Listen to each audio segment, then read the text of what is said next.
مسقال حيلنا أيو مسقال صنعتنا أيو مسقال بيزانا أيو مسقال مدحايت نفسنا أيو آمين نزو فيديو زي تملكتو كورانن كوراتن لباوي كريستيانا وسلامتا أغرولكم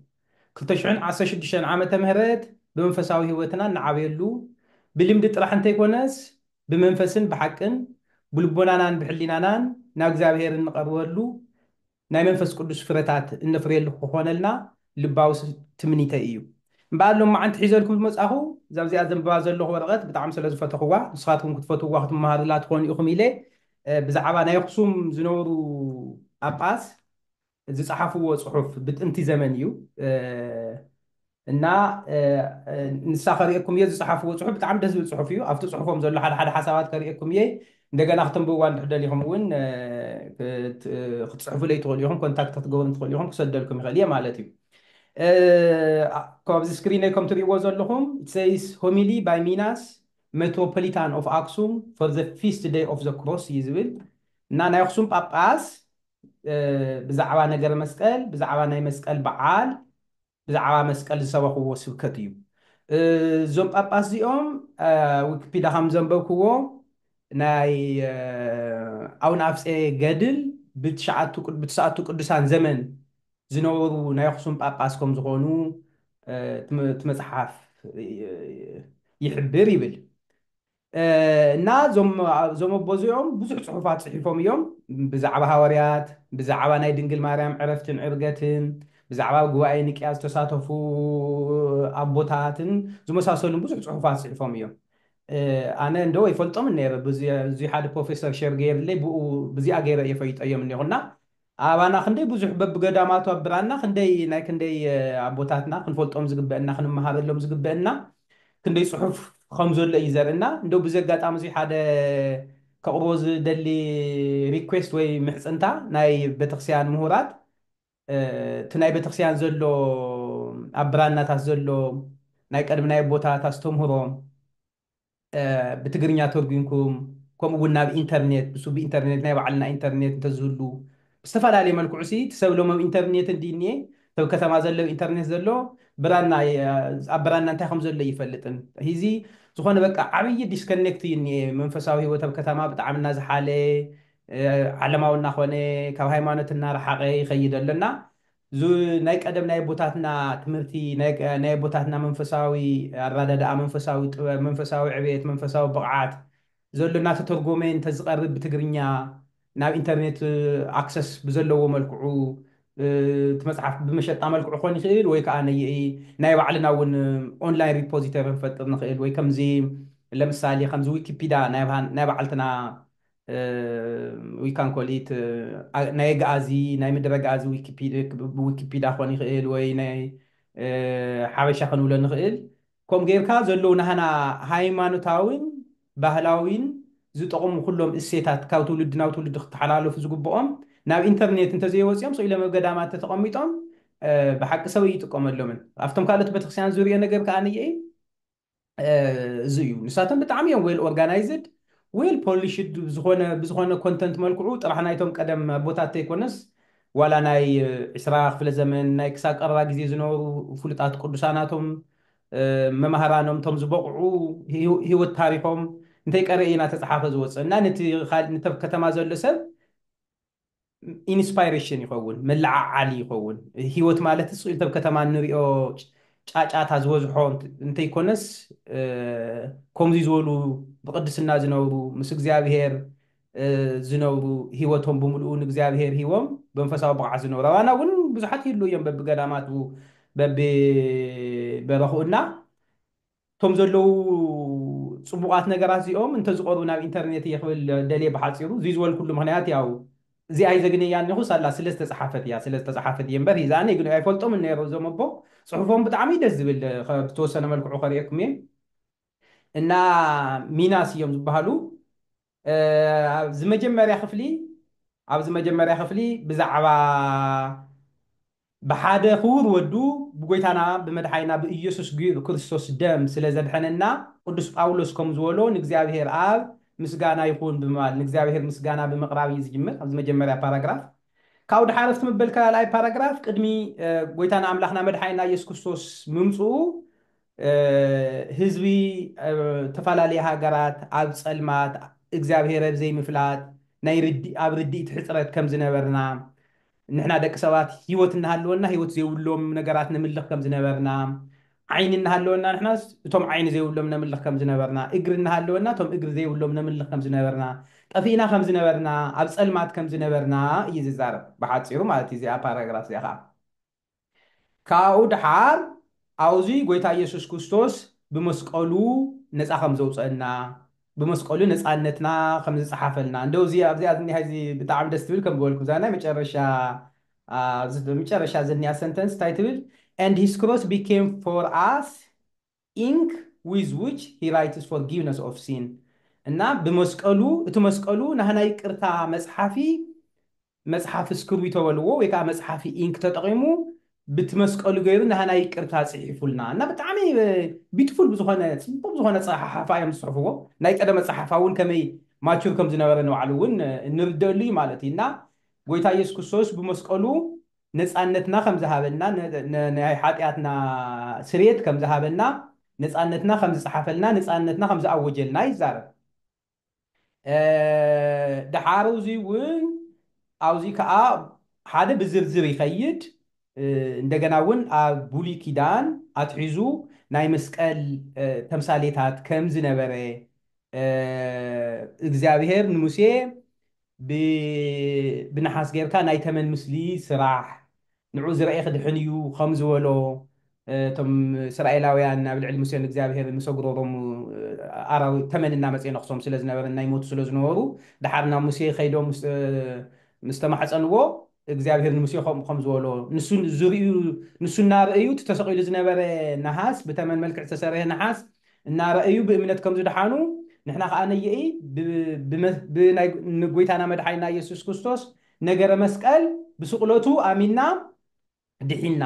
እናበለ እዩ ዝኸይድ ኣብዚ እውን ብዝርዝር ይዝርዝር ሞት ከመይ ገይሩ ከም ዝሰዓረልና ነፃነትና ከመይ ገይሩ ከም ዝሃበና ይዝርዝር ማለት እዩ ካብኡ ኣብዚ መጨረሻ ከባቢ ተወሰነ እየ ክነግረኩም እቶም ብዎ ተደልዮም ክሰደልኩም ይኽእል እየ ኣብዚ መጨረሻ ከባቢ ከዓ ዝሰሓበኒ ከም ዝበልኩም ኢዘውዚ ንሕና ክንፅል ተለና ዛሂዝ መጀመርያ ክጅምር ከለኹ እውን ዝበልክዋ ሰማዕኹኑ ማለት እዩ መስቀል ሃይልነ መስቀል ፅንእነ መስቀል ቤዛነ መስቀል መድሃኒተ ነብስነ እናበልና ኣብ መዓልታዊ ፀሎትና ንፅልዮ መስቀል ሓይልና መስቀል ፅንዓትና መስቀል ቤዛና መስቀል መድሓኒት ነብስና ንብሎ ማለት እዩ ብዝበለፀ ይብን ቢዩቲፉል ብዝኾነ በቃ ሞር ዲቴይል ብዝኾነ ከመይ ገይሮም ፅሒፎሞ ከም ዘለዎ ከሪአኩም ዘ ክሮስ ኢዝ ሆፕ ፎር ዘ ዲስፖንደንት ተስፋ ንዝቆረፁ ንዝሓሉ ንዝሰልቸዎም ሰባት መስቀል ተስፋ እዩ ዘ ክሮስ ኢዝ ላይት ፎር ዞስ ሁ ኣር ኢን ዳርክነስ ኣብ ፀልማት ዝደለዉ ነገረ መስቀሉ ብርሃን እዩ ዘ ክሮስ ኢዝ ዊዝደም ፎር ዘ ፉል ነቲ ጥበብ ዝጎደሎ እውን መስቀል ጥበብ እዩ ናለ ኢኻ ዘ ክሮስ ኢዝ ኤ ጋይድ ቱ ዘ ስትሬይድ نتوم من قد الصحة فأنا يملا سيوم أرامي يوم تخكلني من قد مرئي أميو the cross is a source of strength for the weak so نتوم نزلهم حيل نسانون حيل يخونهم the cross is medicine for the sick ناي حمومات مدحاني تيو the cross is a stick that strikes Satan نوقعلو better you the cross is means of liberation from the bondage of Satan مجزاتي نزع زوز أنا ነፃ ዝወፅኣናሉ እዩ መገዲ እዩ ወይ ከዓ ሚንስ እዩ ወይ ምክንያት እዩ ዘ ክሮስ ኢዝ ፒስ ፎር ስትራይፍ ቀውጥና ዓግርግር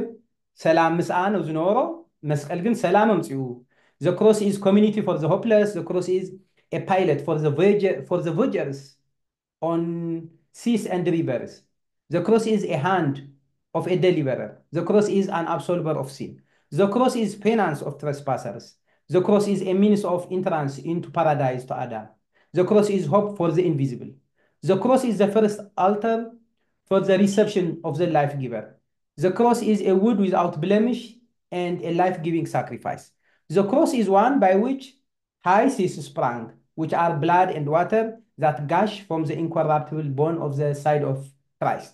The cross prepared medicine of resurrection. The cross is grace of eternal life. The cross is boast for the apostles. The cross is strength for the apostles. The cross is a crown for the martyrs. The cross is exaltation for the churches. The cross is a supporting cane for Christians. ناولي قصد إن هاي زين المسكال لمز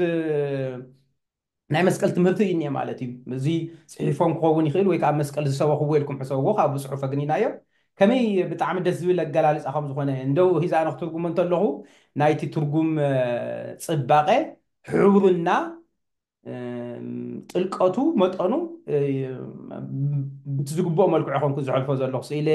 ብላዕሊ እየ እቲ ዋና ዋና መሰጁ ዝነግረኩም ዘለኹ ከመይ ፅቡቅ ምዃኑ ናይ ጥንተ ኣቦታትና ፅሑፍ ክነንብብ ከም ዘለአና ናይ ቤተክርስትያንና ትምህርቲ ናይ ቤተክርስትያንና ዘሎ ናይ ቅዱሳን ትምህርቲ ክንፈልጥ ከም ዝግበአና ታሪክና ክንፈልጥ ንሕና እዚኦም እዮም ናህና ሩትና እንድሕር ትናትካ ሩትካ እንድሕር ሉዝ ትገብሮ ኮይንካ ከዓ ሃይማኖታዊ ኮነ ባህላዊ መንነትካ እናሰኣንካ ኢኻ ትኸድና ብሓቂ እዚኦም ክንፈልጦምን ክንመሃረሎምን ትፅሑፎም ክነፅንዖን ክንመራምረሉን ናይ ቀደም ክርስትናን ናይ ሎሚ ዘሎ ክነወዳድሮን ሂዚ ድሕሪ ግዜ እናተበላሸው ዝመፁ ነገራት ተልዮም ብዙ ስታንዳርድ ክነስተኻኽሎምን እዩ ዝግበአና እና ዳርጋ ወዲአ እየ ኣብዚ ከዓ ነየኢ እንታይ ይብል መስቀል ኣብቲ ሽዑ ግዜ ከመይ ከም መስቀል ናይ ምድሓን ምልክት ናይ ነፃነት ምልክት ስለ ዝነበረ ሰባት ኣብ ዝተፈላለየ ቦታ ይገብርዎ ከም ዝነበሩ የርኢ ኣብ ገፆም ኣብዚ ኣፍ ልቦም ኣብዚ ከባቢ ኢዶም ኣብዚ ኢዶም ኣብ ኣፃውዕቶም ኣብ ዝተፈላለየ ክፍሊ ሰውነቶም የቐምጥዎ ከም ዝነበሩ ናይ ሰይጣን መሰነፊ ምልክት ስለ ዝኾነ ከዓ ኣብ ሓፁር ገዛውቲ ኣብ ገዛውቲ ኣብ ጎቦታት ኣብ ተራራማታት ኣብ መንገድታት ኣብ ገዳማትን ኣብ ዝተፈላለየ ቦታታትን ናይ መስቀል ምልክት ኣብ ኩሉ ህዝቢ ይገብር ከም ዝነበረ እውን ካብዚ ንርኢ ማለት እዩ ካብኡ መጨረሻ ከዓ ከምቲ ኩሉ ዝግበረ በዓል ብፁዓን ኣቦታትና እውን ናይቲ በዓል ብበዓል ምክንያት ገይሮም ከዓ ዝሕኩም ኩሉ ተለዉ ዘሕልፍዎ መልእኽቲ ኣብዚ ከዓ ዘሕልፎ ምክሪ እኒአዎ ማለት እዩ ሜትሮፖሊታን ሚናስ እንታይ ይብለና ሌት ኣስ ግሎሪፋይ ክራይስት ኦዲር ዋንስ ክቡራት ኣሕዋተይ ኩራትን ክቡራንን ንክርስቶስ ኣምላኽና ነኽብሮ ብመስቀሉ ገይሩ ፍፁም ፀጋ ሂቡና እዩ ስለቲ ዝሃበና ፀጋ ነኽብሮ መስቀልና ተሸኪምና ከዓ ነየኢ ንከተሎ ካብ ሓጢኣት ንርሓቕ ንዓለም ንሓጢኣት ምዉታት ንኹን ካብ ፅልኢ ንርሓቕ ካብ ቅንኢ ንርሓቕ ካብ ባእሲ ነንመዓልትና ካብ ምበኣስ ንርሓቕ ካብ ምሕማይን ካብ ምጉርምራምን ንርሓቕ ካብ መጭበርበርነትን ካብ ሓሶትን ንሰብ ካብ ምሕማይን ንሰብ ካብ ምፅላምን ንርሓቕ እናበለ ይመክር ማለት እዩ እዚ እንደገና ኣብዚ ታሕቲ ከዓ ነየኢ ንድኻታት ዓቕሚ ንዘይብሎም ንዝተሸገሩ ምርዳእ ኣይንረስዕ እንደው እዚኣ ከዓ እንደው ደስ ዝበለት እዚኣ ከዓ እንታይ እዩ ዝብል ናይ ሰበት ናይ ብትዕግስቲ ናይ ካልኦት ሰባት ሓዘን ንሕዘን ብትዕግስቲ ንሃቶም ፔይን ንሃቶም ቃንዛና ይኹን ሂዘባና ዝጎደለ ማለት እዩ እቲ ካልቸር በቃ ነንባዕል ሰልፍ ሰንተር ድኻ ምዃኑ ኩልና ነንባዕልትና ጥራሕ ስለንሓሊ ንክርስትና ዘይምቹ ዓይነት ካልቸር ኮይኑ ማለት እዩ እና ብክርስትና ግን ናይ ጎረቤተይ ሓዘን ናሃተይ ሓዘን ክኾን ኣለዎ ናቱ ደስታ ከዓ ናሃተይ ደስታ ክኸውን ኣለዎ ነንባዕልትና ሓልየትና ምትሕልላይና ምትሕግጋዝ ክህልወና ክኽእል ኣለዎ እናበለ ይመክር ማለት እዩ ኣብዚ ከዓ ነቶም ድኻታት ክንሕግዝ ኣለና ጎይታ ኢየሱስ ክርስቶስ ካብዚኦም እቶም ዝነኣሱ ወይ ከዓ ሚስፎርችን ዝኾኑ ንዖም ክትሕግዝ ከለኹም ንዓይ ከም ሂብኩምኒ ንዓይ ከም ሓጊዝኩምኒ ማለት እዩ እና ክርስቶስ ንክህበና ከነገድዶ ኢና ክህበና እዩ እቲ ንሕና ንገብሮ ንድኻታት ክርስቶስ ከዓ ክምልሰልና እዩ ርግፀኛታት ኢና ከም ዝምልሰልና እንደው ክምልሰልና እንተሎ ብዙሕ ዕፅፊ ገይሩ እዩ ዝህበና ስለዚ ንድኻታት ምሕጋዝ ኣይንረስዕ ንሕማቕ ንዘጋጠሞም ኣብ ችግር ኣብ ቃንዛ ንዘለዉ ሰባት ቃንዝኦምን ችግሮምን ንሕና እውን ንካፈሎም እናበለ ይምህር እና መጨረሻ and may God bless us all with the power of his cross and increase the fruit of our righteousness to inherit the kingdom of heaven through Christ our God Jesus for whom is glory and dominion with the Holy Spirit now and always and forever and ever amen ኢሉ ይውድ ማለት እና ፅሑፍ ለ ብጣዕሚ ደስ ዝብል ብጣዕሚ ምስ ናይ ዘመናዊ ዓይነት ተፃሓፈ ስታንዳርድ እውን ተወዳዲሩ ሓሳብ ኣገላፅኡ ፍለው ብደንብ ኣናላይዝ ትገብርዎ ተለኹም ብጣዕሚ እዩ ደስ ዝብል ናይ ጥንቲ ኣቦታትና ናይ ጥንቲ ናይ ቤተክርስትያንና ዝተምህሮ ዝነበሩ ሊቃውንትና بتمرتهم أبجد ما برانات أنت طبعا تكون أرض زلوا بس نعت تجور سبات أصنعهم من إنترنت كم زقرب بسرو ውን ገንዘብ ካብ ዝተፈላለየ ምንጭታት ኣተኣኻኺብና ናይ ባዕልና ዊኪፒድያ ክንፈጥር ንኽእል ዊኪፒድያ ናይ ባዕልና ወይ ከዓ ናይ ባዕልና ኢንሳይክሎፒድያ ማለት እየ ንሕና ናይ ምድረ ጋዚ ናይ ሓበሻ መንነትና ከመይ ኢቮልቭ ከም ዝገበረ ኦቨር ታይም እንታይ እንታይ ሲግኒቸር ከም ዝነበሮም እቶም ኣብ ቤተክርስትያንና ይኹን ኣብቲ ዓለማዊ ክያዶና ዓበይቲ ዓበይቲ ሲግኒቸር ወይ ከዓ ዓብይ ኢምፓክት ዓብይ ፅልዋ ገይሮም ዝሓለፉ ቅዱሳን ኣቦታትና ኮኑ ፖለቲሽያን እዚኦም ኩሎም ትፅሑፎም ተፃሒፉ ብኢንተርኔት ኣክሰሲብል ከም ዝኸውን መልክዑ እንተዝግበር ብዙሕ ጥቕሚ ከም ዝህልዎ እየ ተረዲ ኣነ እዞም ጳጳስ እዚኦም ኣይፈልጦምን ነይረ ግን ሂዞም ዊኪፒድያ ደልዮም ኣለኹ ኣብ ዊኪፒድያ እኒኦ ማለት እዩ ካልኦት እስኪ ንስኻትኩም ከዓ ትፈልጥዎም ናተይ ፍልጠት ያው ሊሚትድ እዩ ኣጋጣሚ እዚኣ ስለ ዘግኒኽዋ ደስ ኢልኒ ኢኹም ዘካፍለኩም ዘለኹና እስኪ ንስኻትኩም ከዓ ትፈልጥዎም ናይ ቤተክርስትያንና ቅዱሳን ኣስተምህሮኦም ሸር ግበሩና ከምዚ ብቪድዮ ይኹን ብመፅሓፍቶም ይኹን ኢንተርኔት ብዝተፈላለየ እናተሓባበርና ንትውልዲ ዝፀንሕ ዝጠቅም ክንገብር ንኽእል ኢና يغني لي كبرنا مسجنا نعمل خنا نمدحينا نفتارينا لإيسوس كريستوس يكون آمين